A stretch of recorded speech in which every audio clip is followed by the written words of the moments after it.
Folks, hello and welcome to our game with myself, Shane Stapleton, joined as always by Michael Verney. We're looking back at a big weekend of football. The All-Ireland football final was on, and Dublin have claimed their 31st title. Michael, it's only back in 2009 that Kerry were 14 titles ahead of Dublin. That's now been cut in half. The dominance has been unbelievable, but I think this is a huge one for Dessie Farrell, because a lot of people would have said in 2020, when they won that COVID All-Ireland in front of nobody, basically, at Croke Park, only us few journalists, that this was Jim Gavin's team still winning. He's had to rebuild. He made the gamble of bringing back some big players, and it just about worked out, like 115 to 113. So it's a huge achievement for him, and obviously for the likes of James McCarthy, Michael Fitzsimons, Stephen Cluxton winning their ninth. So it's pretty brilliant for them. Like 6 in a row became routine. This was different. Yeah, all the chances that they took, all the chances that Dessie took, all the chances that McCaffrey took, the chance that Mannion took, that Cluxton took, they all paid off in spades. They all came back for one reason, and that was to win All-Ireland. And they did so yesterday. And I'd say, like Shane, you looked out in the pitch after as much as I did, I'm sure. Like, they got more satisfaction out yesterday, I'd say, than probably 2011 is the only one that compares to it, I'd say, as regards the satisfaction they got out of it. I was just looking down at Jack McCaffrey, and I'd say he had probably drawn a line. He'd probably drawn a line in his footballing career, and he was standing just about 10 yards below McCarthy, and I just watched him for the 10 or 15 seconds before McCarthy raised the cup, and he was looked like a lad that was going to explode with happiness. And it's kind of funny when you're covering a dominant team. Obviously, you want to see a new team coming along, but then when the dominant team is taken down, you love to see them getting another kick. It's like kind of the Roger Federer's tennis career. You love seeing him when he was on top, but then you love seeing Nadal coming along, you love seeing Murray coming along, and then you love seeing Federer getting a kick towards the end of his career. And I think that will bring the Dubs, and particularly those old stagers. Yeah, I think that will have given them as much satisfaction yesterday as anything they've achieved in their career. And there's so much history on the line yesterday, and they managed to get over the line in fairly dramatic circumstances, it has to be said. Yeah, Jack McCaffrey going nuts as the title was being lifted was brilliant to watch. That childlike enthusiasm.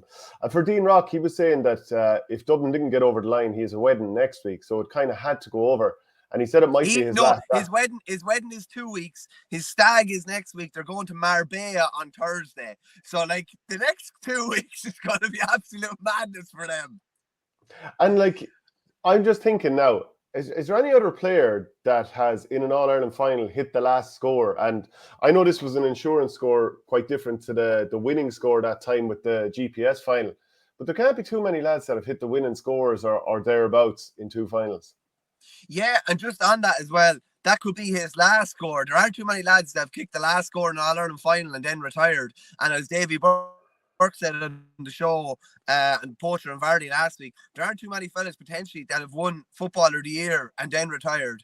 And that's a distinct possibility for James McCarthy. Even though I'd say, yes, like, it's mad. It's kind of mad in a way that the Dubs got over the line when thinking like two of their probably 5 most important players were so off colour yesterday. Like, McCarthy was like, it was an error-strewn display, really, like, not typical of him at all. And Con just wasn't on his game yesterday for whatever reason, and they still managed to get over the line. Mannion stepped up, thought he was brilliant. He thought he was brilliant throughout, probably their most consistent player throughout, and they got a massive bounce from the bench. Like, McCaffrey was fouled every time he got the ball nearly. They were just, and you mentioned about that kind of the bit of madness in him, or the bit of kind of the child in him or whatever, but that bit of madness helped to turn the game in Dublin's favour big time yesterday, because every time he got the ball, it's like he's not playing, not that he's not playing to a game plan, but he's doing his own thing. He's breaking lines, he's doing things maybe that just some other players are unable to do, and he definitely helped turn the tide big time yesterday. Yeah, like towards the latter end of the game, Dublin had 5 of the last 6 chances, so it's no surprise really that they got over the line. And like, I thought Michael Fitzsimons, and people say I'm a little bit biased because obviously, you know, I've known him through Coola for many, many years, but like, what a performance from him. Not because Clifford didn't get chances. Like, we were talking last week before the game, and I remember chatting to Darren O'Sullivan, and we had that live show with the likes of Tomas O'Shea and Michael Darren McCauley and Colin O'Rourke the other day, and we're like, the notion that if you keep a lad to 5 points from play, you've actually done quite well. So Clifford got, I think it was 1 point, 2 points from play actually. And I know he missed several ones, But the amount of pressure that Fitzsimons put on, I'd say at times when he did actually get clear, like you can sometimes feel like you're so used to being under pressure in a match that maybe sometimes you're spooked even when you're not under pressure and you rush a shot. So look, maybe I'm giving Fitzsimons too much credit, but I thought he was brilliant. There were definitely one or two shots where the pressure he applied was huge. Now, there was a couple from Clifford's point of view where I think he'll be a small bit haunted by that final, if I'm honest, in those closing few minutes, because he had probably the chances to draw it or potentially win it for Kerry, and it was just very strange. It's probably the first time he's had a real off day in a Kerry jersey, and it probably will haunt him for a while, but it will probably also drive him to even higher standards, I would say, over the coming years, and he'll be wanting to kind of set the record straight. But from Fitzsimon's point of view, I just thought he applied a hell of a lot of pressure, and there was a couple of scores that you'd expect Clifford to put over, but there was a couple of ones that were lower percentage shots, basically due to the pressure that Fitzsimons was putting on. There was one under the Hogan in the second half where he just got right in him and his hands in around his face, not like gouging or anything like that. He just had his hands. He was blurred, like just getting in the way of the goals, getting in the way of his line of sight. And like if you'd said that Clifford would be kept to 2 points before the game started from play, you would have taken her hand off for that. Now, other lads came back. Lee Gannon came back and got a brilliant turnover on him. Merchant did something similar in the first half as well.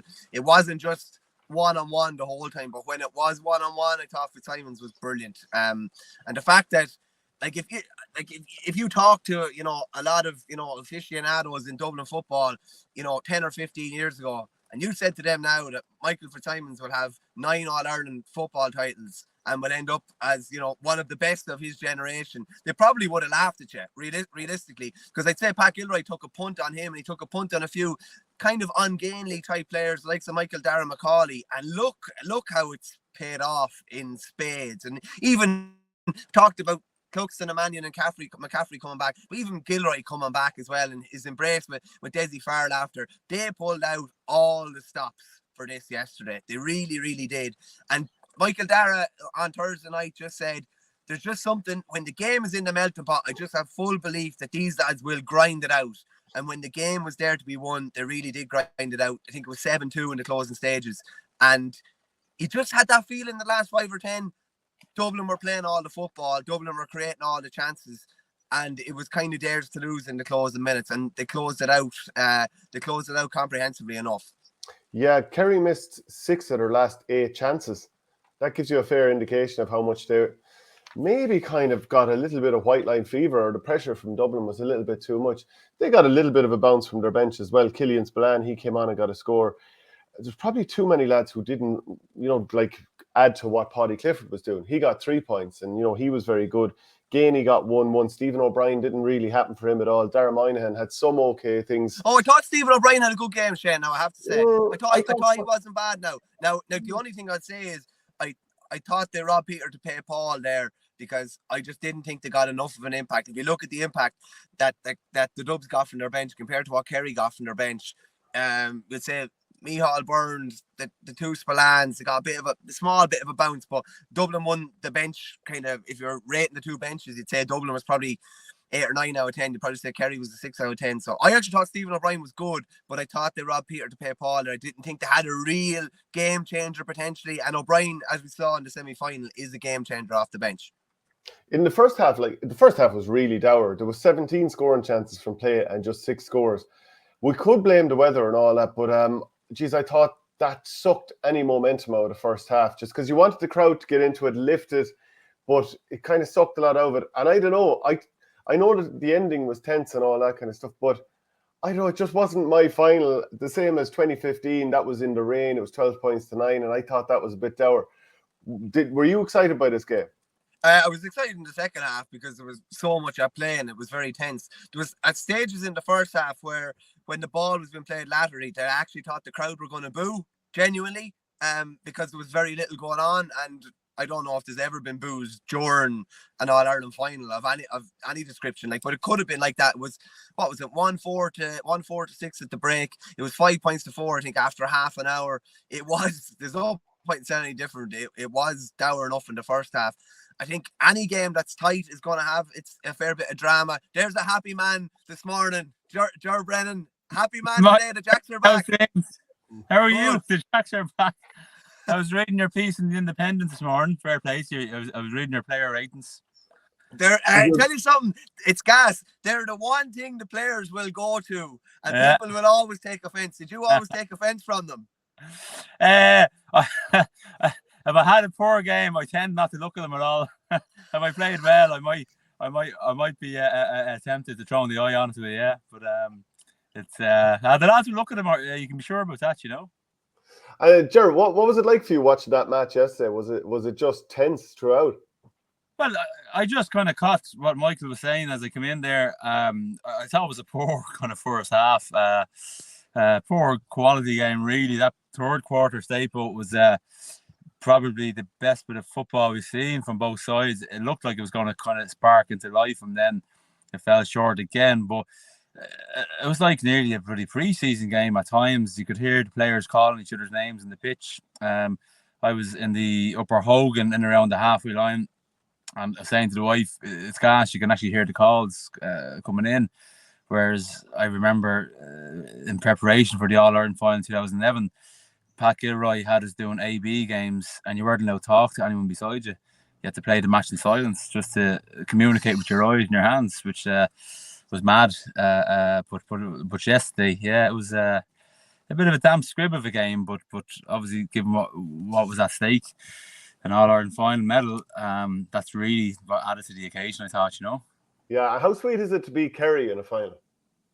Well, obviously, well, anyone listening, I played with St. Vincent's, so Kevin Heffernan was St. Vincent's, Mickey Whelan, Pat Gilroy, Tony Hanaho, Gay O'Driscoll, a lot of greats, Jimmy Keaveney, and we were always told by those lads, and in particular when I started off coming to our senior with the club, Kevin Heffernan, Lord rest him, was still knocking around. And Kevin used to say, it's not really an All-Ireland unless you beat Kerry along the way. And that goes back to that rivalry that obviously started in the 70s when Kevin was manager. And I'd say it's probably something similar for Kerry as well, that it's not as sweet unless you take out of Dublin along the way. So if you just take it on its merits, that if the two best footballing counties, traditionally speaking, haven't reached the final, to kind of take the scalp on one of them is incredible. It's icing on the cake. What was it like, Ger? What was it like when the final whistle blew?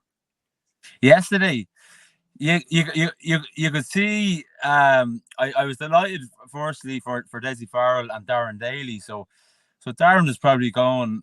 Darren is probably going a bit under the radar. So Darren Butsy, as we call him, he has been involved with Dublin since probably I started, 2006-07. He was in and out of teams, but always a constant player in the first 2022. And he's won 4 or 5 All-Irelands himself, Michael, and he went straight back into the setup. And his name doesn't get mentioned too much, but he's obviously putting in, like everyone else in the backroom team, a massive shift. So I was watching him and Desi embrace, and the jump with such joy, because Darren is quite, emotionally aware, like a lot of good managers and coaches are, not to become totally engrossed in what's happening in front of you, to allow you to make decisions. And then Desi is another version of Jim Gavin, albeit his own man too, and that he doesn't get overly excited. So to watch those two boys embrace, Michael, I thought that was lovely. Knowing Jack McCaffrey then, and obviously Stephen Cluxon and Paul Mannion, the 3 lads going back in, I was delighted to see them embrace. And obviously Michael Simons, a good few of the guys played with UCD, play Sigurdsson and that there, so good relationship with the lads. So it's great to see them celebrate together. And I think particularly you heard James McCarthy emotional at times, Michael, that the stick that Desi and the management were taking the previous 2 years, that this Dublin team, and look, at stick maybe isn't the right word, but from a journalist point of view, the analysis would suggest that this Dublin team are playing without any particular identity. Their style of football is quite boring. You have defenders shooting from everywhere, which was at odds to how we used to be when Jim would have taken over. But now, having won this year, I know Desi won the 6th in a row, but there was probably a hangover, you could say, from Jim's time. But to then, fall down to Division 2 and kind of stutter through the Division 2 league, Leinster campaign, And then 1 or 2 group games, they weren't wonderful either. But then to really show up and it counted in the knockout stages, and then to get the job done. Very scrappy yesterday, but that bit of experience, they just got the job done. And the Stephen Cluxton decision, the U-turn to bring him back, that really paid off, Ger. Yeah, like people were comparing, say, last year's 1 point loss, Stapleton to Kerry. They were analysing it with, say, if Con was playing, but he wasn't. If Con was playing last year, he would have cancelled out Clifford's points and Dublin would have won. But last year, there was no Con, there was no Stephen, there was no Paul Mannion, there's no Jack McCaffrey. This year, there's a Con, albeit he worked hard defensively, a bit loose in his possession. But then you add Paul Mannion to it. He kicked 5 points. Stephen Cluxton kicked 2 points. Jack Main became much more direct as an attack, which caused problems for Kerry. He just looked the man in the eyes and tried to go past him, and created overlaps, drew a few frees. So it was hugely influential. All 4 lads being available, but in particularly Stephen, Jack, and Paul coming back into the fold.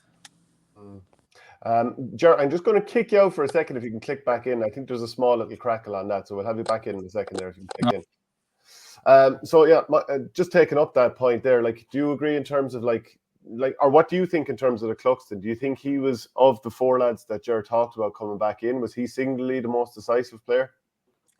It's funny, he delivered his best on the biggest occasion. I don't think he scored a free, Shane, since 2014. Yeah, 14. And he kicked frees in All-Ireland final yesterday. And it was like, I know it's easy to say it when they sail over, but it's like there was no element of doubt.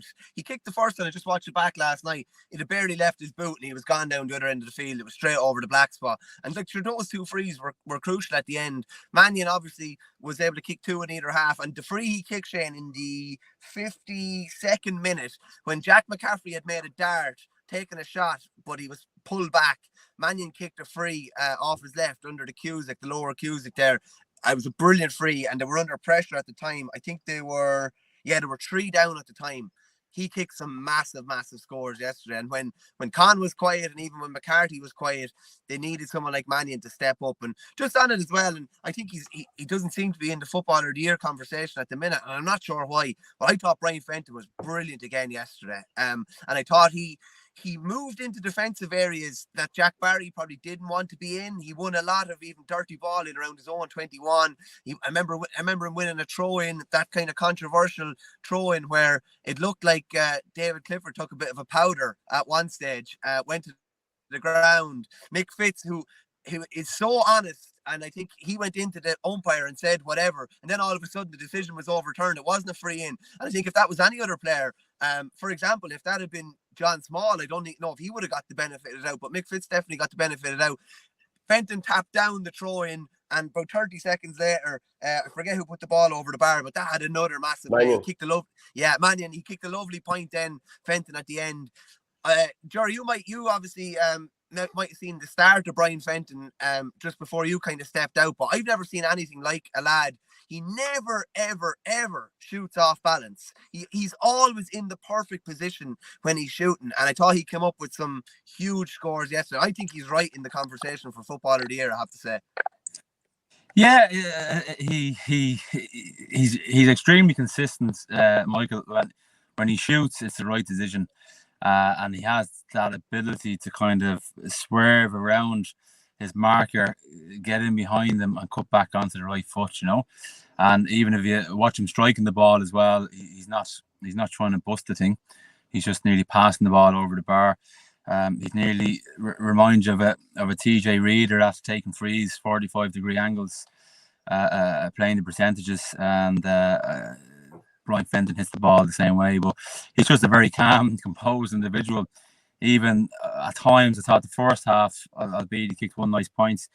In the first half, I thought Jack Barry was kind of nullifying him particularly well. And then the second half, Brian really came into it, picked up a lot of possession, dictated the play, scored a second point, won a throw up on R21. Late in the second half as well, so he became hugely influential. But he's just a guy that's not overawed by the occasion, and he has it all, to be fair to him, and he's a lovely bloke too. We were talking about the job that Michael Fitzsimons did on Clifford, and Clifford had a few chances and missed them and all that. But what did you make of, as a defender yourself, Fitzsimons' performance? Yeah, I thought Fitzy did particularly well. Stapo, his again in the lead up to it, a couple of questions or other shows. I was on speaking about Fitzy in that matchup. Fitzy's another guy that doesn't panic.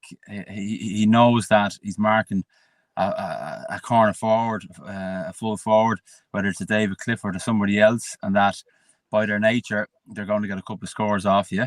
So if you can kind of come out on top, if there's 15 balls coming into him, if you can win 8 balls, if you don't win them all, can you force him back into the cover, which he obviously did quite well. He wasn't really turned or exposed on too many occasions. I think once he slipped in the first half. I think Lee Gannon got in, Owen Merchant then, they were in there for the cover, for the goal. Paul Geeney's goal. Again, I think he still had Clifford kind of boxed off. Brian Howard was coming over to support him.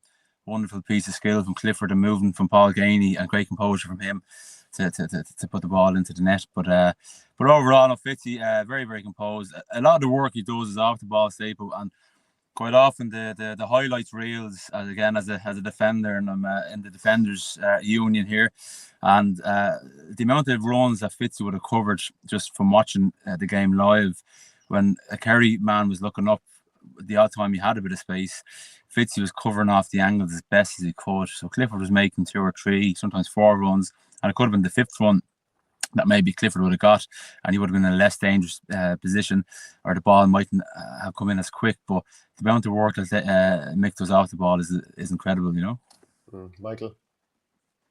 Yeah, did Kerry miss a bit of a trick, Ger, here? Like, Kerry were in a brilliant position halfway through the second half. Maybe Paddy Small's goal, a bit of a deflection, kind of that brought them back into the game. But Kerry were back up. I think they responded with the next 3 points, did they, after the goal? They did, yeah. Like, this will haunt them a bit as a team as well. Like, they had themselves in a winning position and they just never kicked on. I think once Paddy Clifford put the 3 up in the 51st minute, I don't think they scored for 15 minutes thereafter. Like, they had themselves in a really, really good position and just never really kicked on. Yeah, and even watching it in the stadium, there was a sense there from myself and other Dublin supporters, like, we didn't see where the momentum shift was going to occur, because Kerry went 3 points up. I fully agree with you. The goal, Paddy got it on his right foot. It was deflected in. He's a left footer. He's known for cutting in and rarely shoots on the right. But I'm sure the lads are slagging him about that last night and today. But when Kerry come up to Paddy Clifford, maybe Sean O'Shea scored either side of Paddy Clifford's points. Kerry were 3 points up again, and that goal was nullified. And then I was sitting there and I was beginning to become a bit worried. Dublin had played a lot of our cards. Jack was on. Sean McMahon, you could see he was getting ready to come on for Brian Howard, was fatiguing. Keane Murphy come on for Owen Merchant was fatiguing. You'd kind of like for like swaps, and both of those lads did really well, by the way, Sean McMahon and Keane Murphy. How hard they showed for Glucko's kickouts, and they were options in the middle the whole time, which gave us a lot of go forward. But Kerry definitely missed a trick. They didn't see the game out. They had opportunities to probably slow it down, to keep possession, to make Dublin work a bit harder forward. They could have used Shane Ryan maybe a bit better in their goal to hold possession. It is a bit riskier when the team squeezes on you, Michael, but ultimately they probably had, I don't know what the shot to score ratio was for both teams. I haven't looked at that. You might have it there, but I would say Dublin had the same amount of shots as Kerry had, and just Dublin slightly like it's fine margins. It really is fine margins, And after the game, what sort of celebration did you have? Did you meet up with some of the other former players? I know you said you were there with the family. Yeah. You're a lot fresher today than I expected you to be, I'll tell you that. So we went up on the Saturday night, Michael, and myself and the wife were down with the in-laws. I'm in actually Cappoquin here now at the moment. Ashley's parents took the kids before kids, Michael, so they took the kids for the Saturday night, and we enjoyed Sunday. So I had a good few pints now before and after the game, and then Ashton drove us home. So I'm on duty today, so there's no getting away. But no, we went back over. Keane O'Sullivan was over there. Good chat with Jack O'Shea from Kerry. He was looking back and speaking about fond memories and battles with Brian Mullins, who's no longer with us. Lord rest him. Mark O'Shea was there. Great chat with him. We were just speaking, probably similar to what the content is here, that opportunities were there for Kerry to, go and win it, go close it out. But Dublin's just experienced that bit more composure, and then the quality coming in off the line for Dublin is really just what got us over the line in the end. But and to give credit, I don't know whether David Goff has come up in the conversation. Dublin and Kerry fans alike, and talking to Jack and Mark and Keane, we would have all felt that David Goff had a very good game. Overall, he tried to let the game flow. A couple of decisions here and there. Maybe James got lucky with one or two maybe yellow cards that could have come his way. But you don't say. Yeah, James. But that happens. Look, he's going for his 9th All-Ireland. James is one of the nicest fellas ever off the pitch. And David would know that. And but look, it's an All-Ireland final. The juice were flowing. James is probably a bit nervy, I have to say, now watching him during the game. It wasn't one of his best games in possession. But overall, that leadership he obviously showed. He kept fighting away, Just on Goff, Goff refed it like an All-Ireland final, I think. It was a bit looser maybe than a normal game. Like McCarthy probably should have had a yellow early enough. And when the big tackle came in the second half, he probably should have been on a yellow. But I think it was refereed. Listen, I think it should be refereed a bit looser for an All-Ireland final, to be honest with you. And I think that's the way it was. And I don't, I know what Goff was booed after. I didn't see any big call or big decision or anything like that he got wrong. Yeah, but he was booed by all the Dublin fans for his I think for the Meath Dublin rivalry. That was my take on it, because all the Kerry supporters had gone at that stage, and that's what it was. Is when he said he was from Slane. Larry McCarthy said it was, and everyone boo. But I thought it was kind of done in jest, and you could see the camera going on to Goff. Maybe so, yeah. He was laughing away, but no, look, he's one of the best referees out there. The one thing about Goff, and I would have played a good few games with him, and David Coldrick, another Meath man who they need to have a look at that age rule. It's ridiculous. He's out of contention for refereeing for county now, because I think he's 50, and despite how good he is, and a couple of the hurling refs too, but those kind of refs, the likes of Goff, Coldrick, Pat McEnany in the past, those fellas would talk to you on the pitch, and if you're acting the goat, they'd be saying to you, "I'm watching you, Ger. I'm watching you, Stapleton. See what you're doing," and you're having a bit of crack with them, and then you'd be getting booked, and they'd be saying, "Listen, that's your second or third one. What do you want me to do?" And you'd be fair enough, ref. Okay, so there's a healthy dialogue. Whereas God help some of the other refs, they're just not.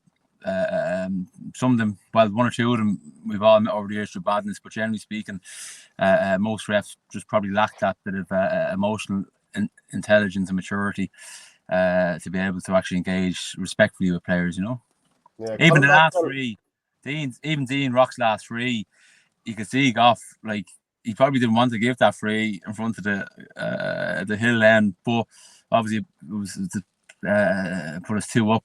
That was it done then. But it was a high tackle, and you could see him saying, "Listen, it's a high tackle." Goff's hands were out. It was like, "What do you want me to do?" But no, I thought himself and the officials had a great game. So yeah, Colin Basquel's had a great year overall. Semi-final didn't go his way, but I'm just going through it here, and he scored a couple of points. He won the turnover on Gavin White to set up the goal. He set up Paul Mannion's score in the 74th minute. He won the free for the last one for Rock in the 76th minute. So he was very decisive towards the end. He was very good, and he set up that 74th minute for score for Paul Mannion. He should have passed it before that. There was a goal chance on, and he went greedy. He took a shot on the left foot. But I'm sure the lads will tell him that too. But he delighted for Colin. He has been knocking around for a good few years. Barry Bowden to Dennis man. He would have gone to UCD too. He is somewhat of an introvert type character, different to his brother, but extremely explosive, and trying to find that bit of consistency, I think, was one of Colin's big challenges. And we've seen he really performed in the quarterfinal, man marked really well in the semis against Moynihan. Cormac Costello really stood up in the semi-final, man marked really well against Thomas Sullivan yesterday. Then in the second half, given Basquel's dynamism and how direct he is, he's a version of Jack McCaffrey in some ways, and he's quite elusive the way he runs. He's nearly running in kind of bends. He's going to cause you problems. He's going to take guys on. He's going to create overlaps. He's going to run at the shoulder. He's going to draw frees. He's going to get turned over on occasion. But overall, his contributions, as you gave there, Staple, were incredible. You know, his work rate off the ball was fabulous. To be fair to him too, you know. I think he ended up with 5-17 from play throughout the championship. Like, yeah. Then we talk about all the players that came back, but this is probably his third coming with Dublin nearly, and like. Desi probably needed a player like that to step up, and even the last couple of years, the bits of experience he got into, like with say Keane Murphy, into you know Ross McGarry, these lads, they were all able to come in. Lads were able to come in and contribute. I think they wouldn't have probably been able to do that 2 years ago, and that's probably been the work in progress that it's been. All the games that these lads played in the league, this year, last year, championship games they played, it all kind of paid fruits in those last couple of minutes, but they needed someone like Colin Basquel to step up, and he's a certain all-star anyway for me, and he's probably not a million miles away from the Footballer of the Year conversation. That conversation is going to be fascinating as well, because it seems like James McCarthy had, to me, he's unbelievable footballer, but he had one of his probably worst games at Dublin yesterday, and it's like it's the career Footballer of the Year that they're looking to give him, and it's going to be really interesting to see who the three nominees are, because you could probably put probably 5 or 6 sides you could put in there credibly, and it's going to be interesting to see what way that vote goes as well, but that's probably for another day. Who's it for you, Ger? Well, I think if the way you described it there, Michael, if you're looking at lifetime achievements and contribution to Dublin senior football, you have to be looking at James McCarthy as an outfield player, Cluxton as our keeper and previous leader, and a leader when he came back in too. Massive influence on the squad as well. But I think you have to give it to James overall. He had a poor game today. David Clifford had a poor yesterday. Rather, David Clifford was poor by his standards yesterday too. But you know, he has to be up there as well. He kind of carried Kerry in a lot of their games, particularly during the knockout stages too. He has to be up there. But for me, James, he would probably be the standout guy overall. I think he just really had the bit between the teeth as the championship progressed this year, and he again, fully agree with you. He had a very nervy, uncharacteristically poor game when he was in possession, but he was still throwing his body around. He was making hits, a bit of a war of attrition that eventually breaks fellas down towards the home straight, which will obviously impact in their decision making and ability as well. So I'd certainly give it to James, but that's me with my blue tinted glasses on, so. Just on that, Ger, will James McCarthy be back next year, do you think? Like, if we were to say James McCarthy, Mick Fitzsimons, Dean Rock, Paul Mannion, Jack McCaffrey, Stephen Cluxton, Desi Farrell, like, how many of these guys do you think are going to be back next year? What do you think that kind of makeup will look like next year? There's talk of Brian Fenton going away for the year. There's all sorts of talk. It could be a completely different Dublin next year. How do you see that? Who do you think will be there? Who do you think won't be there? Well, if you were to ask me this last week, I would have said a lot of the guys that you touched upon are going to finish up. Now, I was listening to a podcast during the week. Mossy Quinn, my club mate, and Gooch Cooper were on, and that question came up, and I thought Mossy put it well. He says, given the split season that we have now, lads will go back to their clubs in the next week. The Dublin Club Football Championship starts, I think, in 2 weeks' time, and they tip away with the club.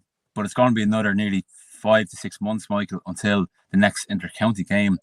Whereas the previous fixture scheduling meant that you had very little break, played with the club, and straight back into the county. So what I'm getting at, I'd agree with Mossy Quinn, is that gap allows players to actually decompress, go back, play with the clubs, however well they do in those county championships, take a bit of time off, relax over the winter, mind the bodies, and then mentally and physically, who knows what could happen. I think if a Desi goes to the lads and says, listen, if you look at the 4 best teams this year, semi-finalists, Derry, Moynihan, Dublin and Kerry. For me, if we have all those same players available next year, for me, Kerry are the only team that could probably stop Dublin, albeit Derry are getting closer the whole time, and they probably missed a trick too in that semi-final. So many chances that they didn't convert, but so that could be the selling point to go for 10 All-Irelands. But so I don't know. So that space might allow lads an opportunity to reflect. Dean is probably, regardless of what some of the other lads do, Dean maybe. He was usually influential. He scored 1-1 he scored 1-1 the semi-final coming in. He's had to contribute another point there the last day. Will he be content with just coming in as a bit part player? That's hard to do. It takes a lot of humility to do that. You might do it for a season, maybe 2 seasons, but when you're used to starting, it can be difficult to picking splinters out of your backside for the large part of your season sitting on the bench. And overall, Ger, did you enjoy this season? And another question on top of that, as you know, you're seeing football up and down the country, being involved in GA and UCD. Are there more good footballers coming in Dublin, or are we coming towards the end of Dublin dominance? I would say we're probably coming towards the end of Dublin dominance, or the prolific players of Jack McCaffrey and Paul Mannion and Kieran Kilkenny.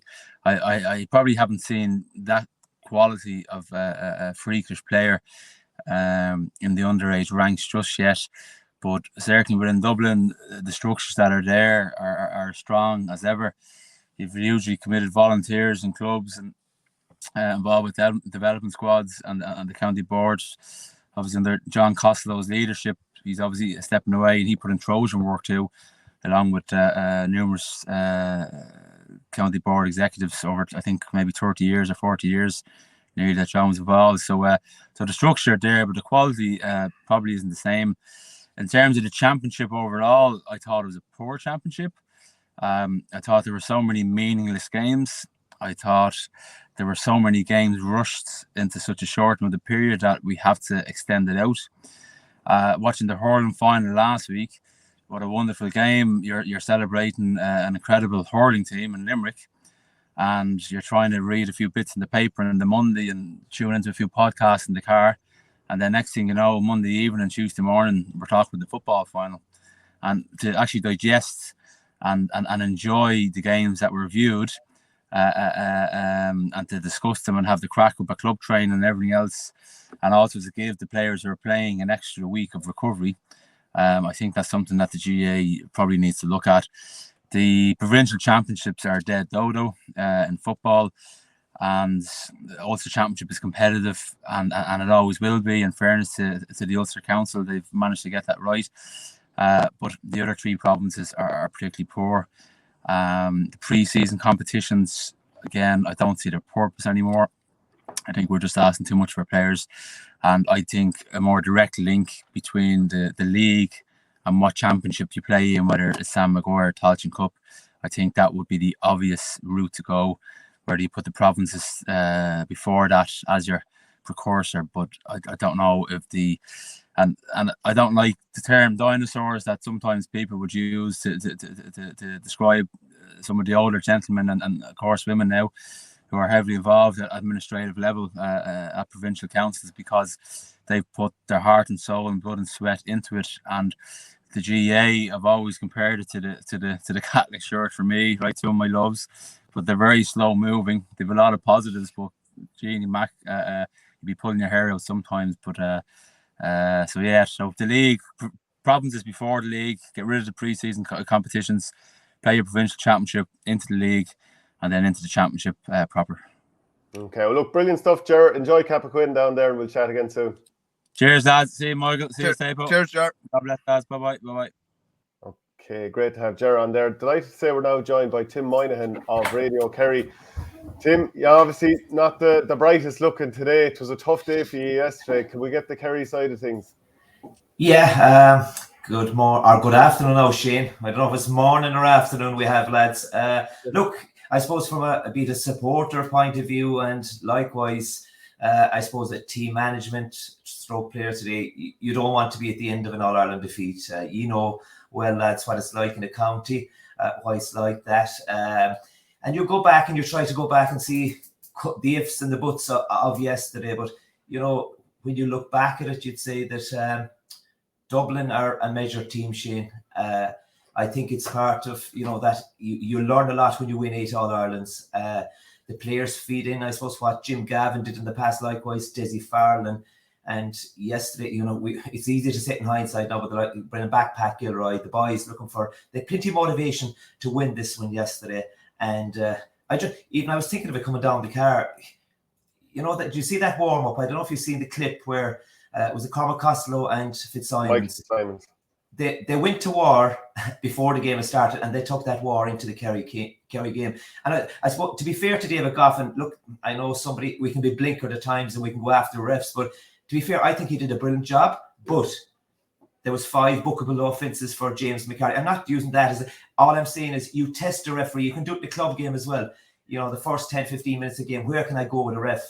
And sometimes you might have to go on that white line, go past that white line. And today, if James McCarthy was playing with Kerry, we'd say he was like Paul Gavin. He was a war hero. So, there's different aspects. You look at the game yesterday. But look, the feeling down here today, maybe you could say it's one that got away. Maybe if David Clifford had put that score up, to 11 matters, who knows what happened. But it's not a case of pinpointing those margins. We've got to respect where the game has gone. And I don't think, Shane, any other county wouldn't stay with either Kerry or Dublin yesterday. They've just lifted it to another level. And, you learn from those defeats. And maybe, look, we'll have to go for hopefully a few players around the county. Our county championship is coming up as well. So, but having said that, yes, if you were asking me how did I feel in a roundabout way, I feel sick in the stomach this morning. Yeah, it's coming across, Tim, and I don't blame you either. But I was just going through the stats there, and from the 58th minute on, after Dublin had scored 3 in a row to level it, Kerry missed 6 of their 8 final chances, and obviously Dublin, they knocked over that few more. Was there any sort of element of white line fever across the board? And I'm certainly not, singling out David Clifford, because there were other lads who missed chances as well. And I think you queued it up nicely there. Look, I suppose coming into this game, David Clifford, he was no different to yourself or anyone in the media, the papers, here down when we were doing the build-up on Radio Kerry. Every supporter, the one name they were talking about is David Clifford. And that's absolutely brilliant. To me, he's one of the best footballers of all time, if not the best. But at the same token, in a day like this where you don't, I suppose the one thing, and we learn it down here in club games, you don't let the best player in the opposition beat you. And that was the first job that Dublin did yesterday. Either start from a possession, crowd him out of it. So then it's a chance for other players to step up to the breach. And I suppose we've prided ourselves in Kerry over in All-Irelands. We did win. We've shooters. At the minute, it only seems if we one shooter. And that's being brutally honest, where we have a system where our half-forward line, track back, work very hard, but you have to get scores from that half-forward line as well when they go into pockets. And that's not happening for Kerry at the moment. And I suppose yesterday, we tied up David Clifford, or they tied up David Clifford, and we were in serious trouble. So, and the balance of play, as I said, you need scoring forwards. Dublin had scoring forwards yesterday, and for some reason we didn't have them. And do you think there's anything more that Jack O'Connor could have done in terms of did he get the most out of his team yesterday? Yeah, I think he got most of the fellas playing inside the white line, but everything is systematic nowadays, Shane. You measure where you are in the game after 15 minutes and see if there's any change, be it a black card, be it anything, you have to change the goalposts.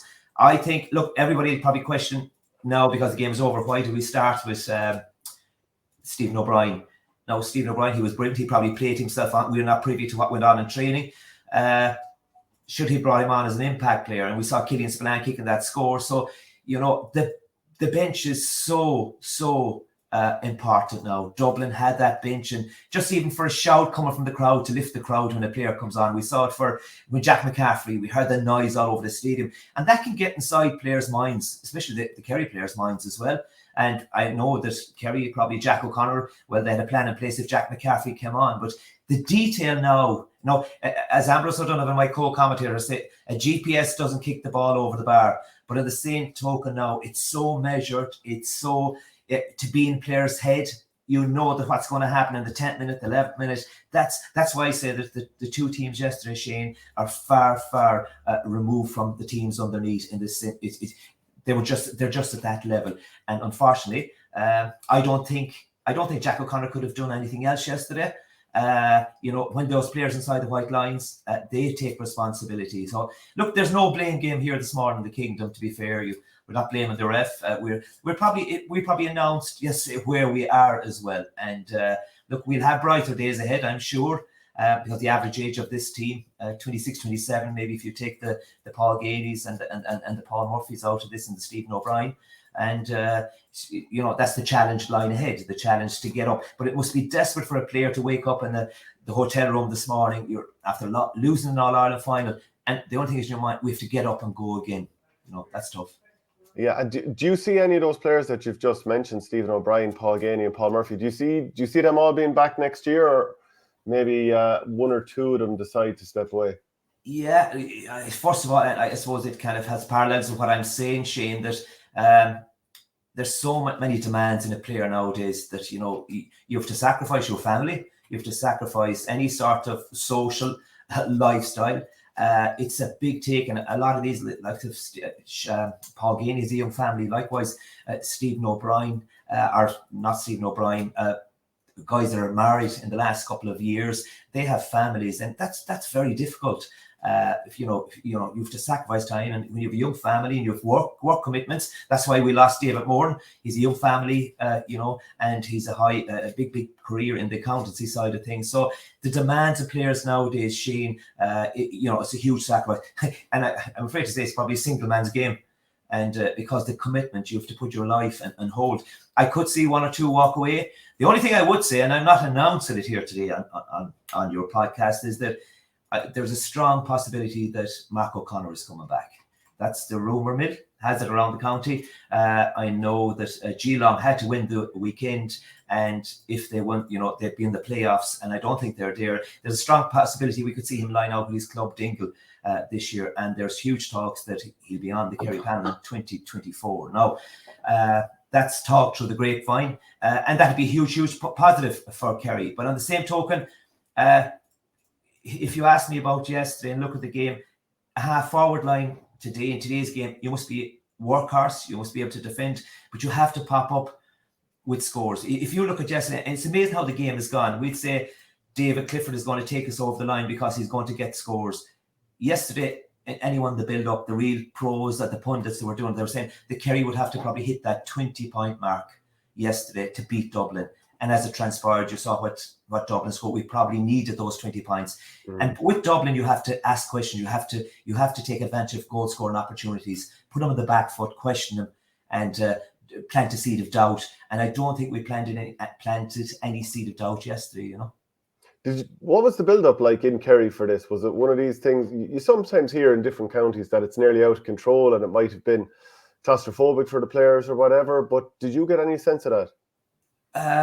It's difficult. Like these players have lives. They go back to their homes in the evening. They talk to their family. They try to avoid newspaper and media. The build-up was, you go back to 2019 when we played Dublin. We drew with them and we were beaten in the replay. It was kind of different this year. We were giving ourselves serious chance. We were All-Ireland champions, but it was in a lot of, I suppose, supporters' minds as well that point by Shawnee O'Shea last year in that All-Ireland semi-final, probably it'll be talked about for years to come, that maybe if we didn't score that, Dublin had the legs in the second half, or in extra time, if there was extra time that day. Yesterday, I thought the team that was full of running in that final 10, 12 minutes was Dublin, and even the older guys. But I suppose you feed off the energy, the adrenaline. I think that we're underestimating here the significance of the Dublin supporters. Even at times yesterday when Kerry got a score, "Come on, you boys in blue" was the song. And I tell you, I don't care how you switch off inside those white lines. You are hearing those things. And you saw and you know what was decisive as well, Shane, yesterday? We conceded that goal to Dublin, in the second half. And you said the next two kickouts, they won them. And they have that momentum. And that happens in every Dublin game. Again, you're on the back foot. And, that hurts as well. But if you, I'm sure they'll go back over the next couple of weeks and Kerry will look at it when they're able to look at it and say the chances. How would I like to be after 20 minutes of the game? Were we where we were? Like you go in and have to, I think, and I was actually inside the canteen that time with yourself. I popped over to your table and we were looking up at the screen and it said 61% possession by Kerry. If you have that amount of possession in the first half, you have to take advantage. And there was wides kicked to both sides, by the way, as well. Mm. And maybe that other opportunity by Paul Ganey, you're sticking 2 goals, and it would question Dublin have to come out and chase the game in a big way. Straight away, they were level with us at the start of the second half. Yeah, and just in terms of like Dessie Farrell now, when we look at the other side of it, he got that first All-Ireland, and I'm sure there's plenty of people out there just saying that was Jim Gavin's All-Ireland as well, because he just took over the previous team and so on. He's going to get a lot more credit now because he's really had to rework this team. Absolutely, and the most important thing, Shane, that he had to buy the trust of the players. If you had Jim Gavin coming into the dressing room and he ran it like a military operation, but I think his legacy is still with this Dublin side. And then you're trying to put on your own mark. If you look here back in the 80s, that you had Mick O'Dwyer, one of the greatest managers of all times. He was there. He did a 4 in a row. We lost then the 82 to Offaly, 83, then to Cork in the most final. We came back and won 3 in a row, which is kind of haunting, really, because Dublin seemed to be in the same position. But any manager, the likes of the Mickey Ned O'Sullivan, Ogie Moran, the managers that follow that, you would always, compared to the man that came before that was successful. And I think a huge, huge credit is for Dessie Farrell. And do you know the good thing about a manager, Shane, is that you can't do it all yourself. And that's why the likes of Pat Gilroy was brought back. If you can't do a job yourself, you bring in. And with a manager nowadays at this level, you don't manage the team. You manage the management team to manage the players. And that's the big thing. And the buck stops with you, but it's like if you open a supermarket in the morning up in Tipperary, you're not going to be in the fruit and veg department and customer service, and you're going to manage people to manage that. And that's where the game is a business now. It's as close to being professional as one takes. So, and when you give credit this morning, you have to give it to Dessie Farrell, because there was a lot of doubters in Dublin, probably within the camp. And likewise, obviously, support. We can be ruthless supporters and critical, but today you have to give the man credit. When you sit into a hot seat, it'd be like the Late Show and Ger Brennan or anybody else. You have to do what they did before you. Like being on the ground in Kerry and being at club football and so on and so forth, is there more talent coming? And like Mark O'Connor, if he did come back, that'd be a huge boost. But like, do you feel that there's more talent coming? Because sometimes I look at that forward line and maybe the midfield unit, and like obviously you're going for athleticism, you're going with speed, and I just don't know if there's the right blend of like someone who's able to take scores, who's a big enough man, but able to stay going all day and also quite quick. So it seems sometimes you've got too many small lads, sometimes big men that aren't necessarily the same level of footballer. So is there talent coming? Absolutely. I would hope so. The last couple of years, the one thing that is I suppose Jack O'Connor went looking for Paddy Tally because we had a problem in conceding goals. We had a problem we had a problem yesterday playing against blanket defences at times. So today's game, you have to have that footballer with natural ability. And you mentioned something about height-wise there as well, or physique, that, every player, and well, I won't say every player, you take the Limerick hurling team, and I'm going to deviate for a second. Their half back line, 6'1", 6'2", they just take over a game and smother the opposition. And that's the way football is going as well. The physique of these Dublin guys, the condition. And we're good there. We're nearly there as well. And we proved it last year by winning. But are they around the county? Again, we'll only find it from our club championship, our county championship. You must have a player nowadays that can adapt to the new systems, because you could be inside an academy, Kerry, 15, 16 years of age. You could be the best and most talented forward, and you won't survive in the county. And I, like today's game, Colin Cooper would find it very difficult. And that's being honest. And to me, he's one of the greatest forwards we ever had, because talent and skill has to be sacrificed for something else you can bring to the game. And you're dead right, size, physicality. And it's a case, Kerry, and it's sorry to say, but we have to look for forwards that can score, but forwards that can also defend. And it's a power game as well, Shane. It's running for that. If you have to run for 55 minutes, then what's coming off the bench? And maybe our bench, you look at it as well, who would have an impact yesterday, who would change the game? Maybe you would say Killian Spillane hit a point straight when he came on. So there's a number of factors factoring in. But on the same token, we ran a serious Dublin side that were their hunger yesterday. And I still go back to that clip, and we see it in club games. I'm sure you've been involved long enough as well. You're always trying to translate whatever happened in that warm-up. I was involved in a team here, just outside Tralee, myself and another man, we were managing them. And you'd find out if that warm-up was working. Can you take it inside those white lines? And I knew the days they wouldn't. You could see it from the warm-up yesterday, and it's not hindsight saying it, and we remarked it during the build-up to our commentary as well. Dublin intensified their warm-up. They were belting fellas. The fellas in the bibs were Kerry, and that went on. And I suppose they came out with that attitude, and they went at Kerry straight away. So, yeah, to make a long story short, or to answer your question in a roundabout way, I would hope the talent is there. And it's brilliant that our club championship's coming up over the next couple of weeks, and our county championship. And there's guys, I'm sure, aggrieved around the county as well. They're French players that we should be in there. So it's a chance for them now to put up the hand. And I'm sure Jack O'Connor's going to be staying on. Look, we're ready to go into Kerry camp that we can build and drive on, you know. So when you're doing live commentary on a game like this, is it tough to keep your composure? I mean, you want to be excited and project that, but do you find it difficult, or is it just something you love and enjoy? Yeah, I absolutely love it. I wouldn't be doing it. My wife calls herself a GA widow because I'm gone for most of the year, and I suppose Ambrose is no different. Yesterday, I enjoy it. I'd have enjoyed it at the end of the game if we won, but I thought for the first time ever, and I thought the intensity. I felt a little bit of the chest. There was pressure with every move, and I suppose with us, Shane, that once we go outside of Kerry, or we rep it now, like in club games, we have to be neutral, but we can go after teams, we can go after the ref to a certain extent. And I suppose, and we have a little bit of success, I suppose, with GA Go, in the sense there was a lot more people listening to our commentaries. We kick the ball like a supporter, but I'm also wise enough to say, and I'm sure if you went back in our commentaries, we can be very critical of styles that Kerry play as well.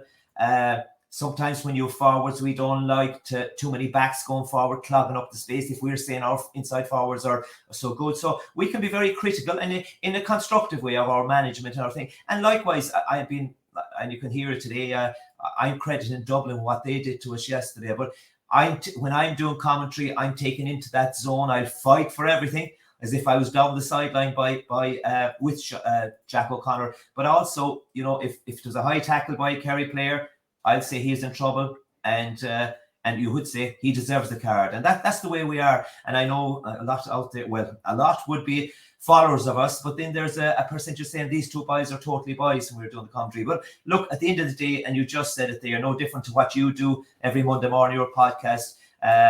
You absolutely love it. And obviously, and I'm trying to butt you up here now, you do a great job. And genuinely, whether it's hurling or football, I tune in. And, you know, that's the way it is. And look, aren't we so fortunate as well? And up there where we were yesterday, Shane, we were level 7, the Hogan, meeting the likes of yourself and other lads, and inside in that canteen and discussing and the friends you make through the GA, be it a parish rivalry, be it anything. It's what keeps us going. But I do feel that the game is changing, that we're a bit removed from clubs to county. I remember I was presenting Terrace Talk here in Radio Kerry a few years ago, and I had David Corkery, remember the wing forward for Ireland, and he made a very good point. He was fighting the cause for clubs in Munster, and he said the minute Munster became Club Munster, clubs would suffer. And I have a feeling clubs are suffering because the county thing has gone to an elite level. It's gone to a serious level, and around our own county here, and you'd see clubs are suffering for numbers. Like South Kerry is being decimated because families have got smaller. Likewise, you know, maybe not a lot of employment there, so they're struggling to keep the game alive. And even at underage level in South Kerry, you have 3 or 4 games amalgamated to play a minor championship, and that's happening. And we see where, and you know what, it kind of parallels with Dublin, where you have built up areas like David Clifford's now, the Fossa, likewise Kate Cummin, I'm sure you're familiar with the name. They're around Killarney, they're built up. But if you go out to Asti, and I hope they don't mind me mentioning it, a small club, rural area, they're fighting to keep the game alive. So I think the G has a serious look to keep these clubs alive. But there's a huge gap between, I suppose, the role of the volunteer and the elite level. And it's not going to come back to us. It's gone to another level. Kerry are going looking for money now, I'm sure, to get this team going next year. And that's what it is. It's gone to another level. It's a game of money, and you can see that. I think there was 4 teams a couple of weeks ago. Somebody put it up on Twitter that, you know, you have the likes of Dublin, They have AIG. Kerry have got Kerry Group.